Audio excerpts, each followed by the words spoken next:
Thank you so much for joining us anymore on this Friday. So we've seen the industrial index gain 1.4% for the week, and interesting to note that ICOR rallied by some 28%, and of course we saw how it plunged after those earnings came through, some disappointing earnings there, troubled cotton markets being one of the factors that have played into that. So are we looking at a stock that is now in recovery mode, or what are your thoughts on the actual stock price as it stands right now? Yes, we saw the market putting some strong performance at the end of the week. That movement notably being buoyed by agro-industrial counters, the likes of ICOR. ICOR has been facing challenges in the cotton industry recently, where the cotton at one time was declared a controlled commodity, which is their main product actually. But the natural price for ICOR is 15 cents and above. So at a price of below 10 cents, it was really below its sustainable price. So we see that recovery to 11.5 cents, still leaving a gap which we think is going to be filled as we go forward. So are you saying that you're going to see more of a recovery in the stock price? I mean, what is the prospect for the company? Because, as you said, concerns around the cotton market regulation there, and also, of course, low earnings. So are we looking at fundamentally a company that is going to have better earnings to deliver? Yes. The major challenge that caused that depressed earnings was their huge debt levels, which is in excess of 100 million as at March. But going forward, they've actually hinted to the fact that they are going to address that issue by way of a rights issue. So they're going to swap that debt for equity, and as a result, they are going to eliminate the interest cost that has been eating into their profits. So if that is that occurs, which they hope to achieve in the next 2 or 3 months, definitely the earnings by the year end will be improved. And on the cotton side, we have seen some slight softening in that market. The government was trying to buy the commodities from the normal ginners, but it appears like they are now backing off and allowing the ginners to pick up the product from the farmers.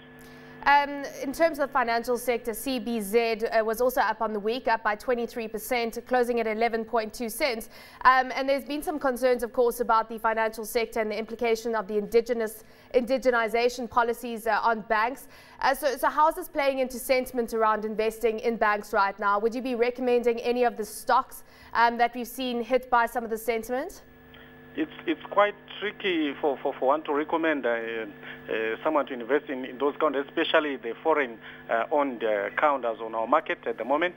We saw last week the minister coming up with new regulations for the banking sector, and in 1 year they're expected to be compliant with that law, which requires them to relinquish or to dispose 51% of their stake to locals. So we saw counters like Barclays being really battered during the week.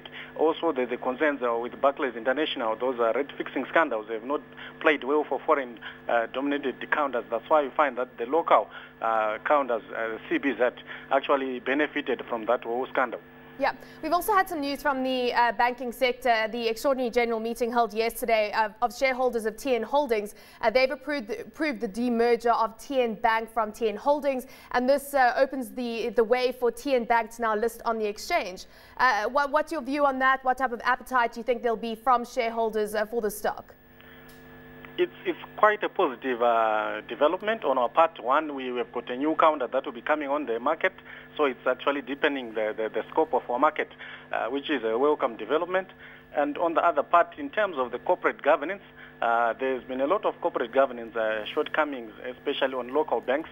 So we see that separation from a bank being a part of a group to stand on its own, actually clarifying part of those issues that have been bedeviling our local banking sector. So we think it's going to be a very positive move for the bank as well. And for shareholders, the counter, when it lists, they actually have got, they've robbed one of the biggest players in the local economy, which is Equinet, to be a shareholder. They are going to inject 20 million into that bank and take a 45% stake.